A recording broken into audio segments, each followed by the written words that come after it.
Hello guys, once again it's Matt, and today we have another video. Thank you my members, Scott's, Invictus, Crazy Blue, Rupert, Danny Cage, Richardson, Interceptor, and thank you all the members, all the patrons, and let's get into it. So today we are flying out the Yak-15, the first variant, the variant that it's considered by a lot of people as the worst jet in the game, and I'm here to tell you that it's not. It is an amazing aircraft that you just have to learn a little bit of a trigger discipline. So yeah, remember this Yak-15, it is basically an Yak-3. I think it's based on the Yak-3. I don't remember if it's the Yak-3 or 9, but still, it's one of the Yakolev normal World War II propeller aircraft, right?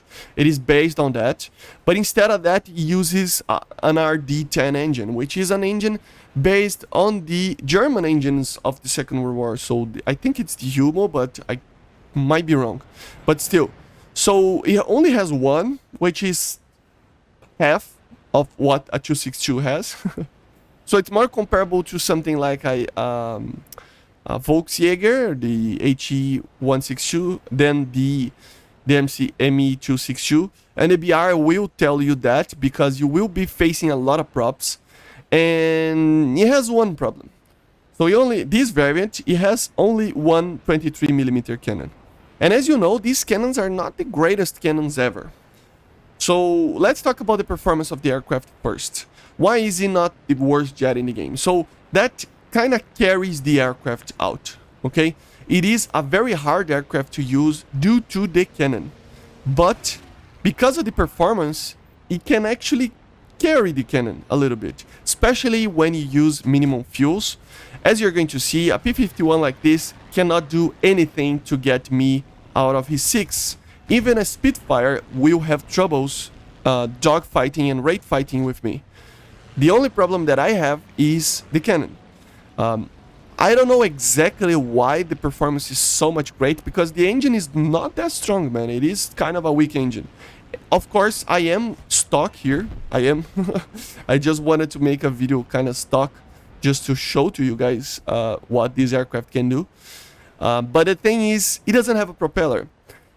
I think it's the main thing that made this aircraft actually kind of not lose energy on a turn. Because it turns like a 0 already, but any Yak kind of turns great, you know. It's a great aircraft. But I think not having a propeller makes it so much more sleek than you're not producing any amount of drag compared to a propeller-driven aircraft. And with that, you kind of have more energy retention on a turn, making you turn better and having more energy to actually deal with the target. Sometimes I'm even kind of overshooting somebody in a raid fight, which is completely funny to see.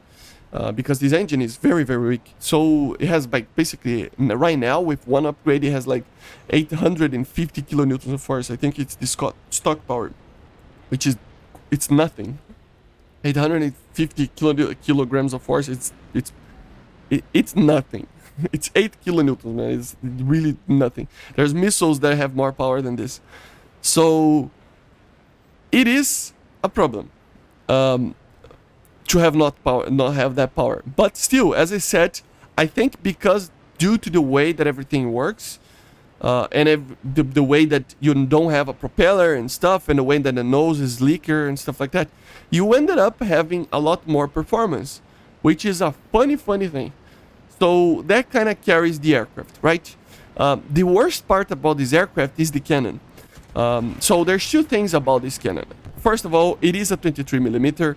It is the NS-23, which is known for not being a very good cannon, especially having only one and having only 60 rounds. So that's the main thing. It only has 60 rounds.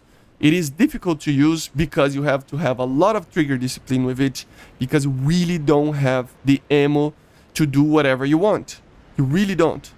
But the thing is, with the performance that you have, you can have the time that you want to actually attack a target, which is fine, you know, but you still have to have the trigger discipline. That's the main problem with this aircraft.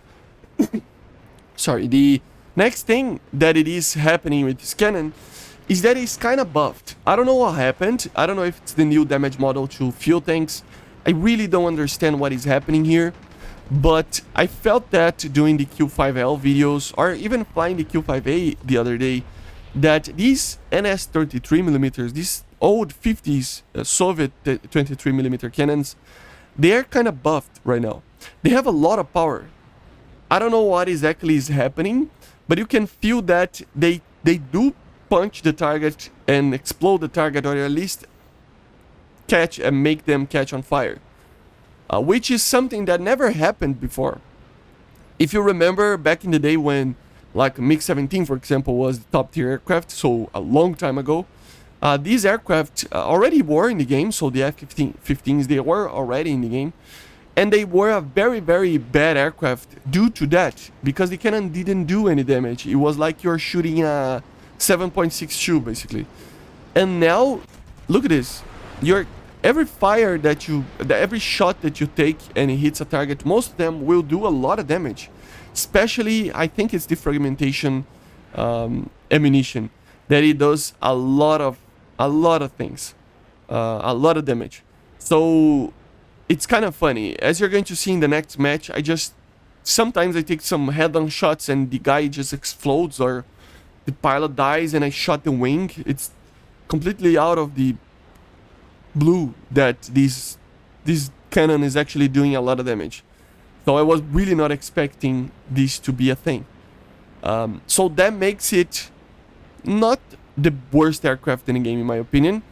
Not the worst jet in the game, in my opinion. I would have to take a look on the other jets that we have. We have the 162, which is a difficult jet to fly sometimes. We have some others that are complicated. The Kika, for example, when you have only one cannon. But even that, it has the same kind of things that this aircraft has. You know, the performance itself is very, very good, and then the cannon kind of lacks a little bit. But if you have trigger discipline, and if you know how to shoot that cannon, you will do a lot of things. So that's kind of the proof that there isn't a bad aircraft in the game, or a bad tank to that matter, any vehicle. I don't think there are bad vehicles in the game. I think there's two problems. First of all, there are many aircraft or tanks or vehicles in general that have a very big learning curve.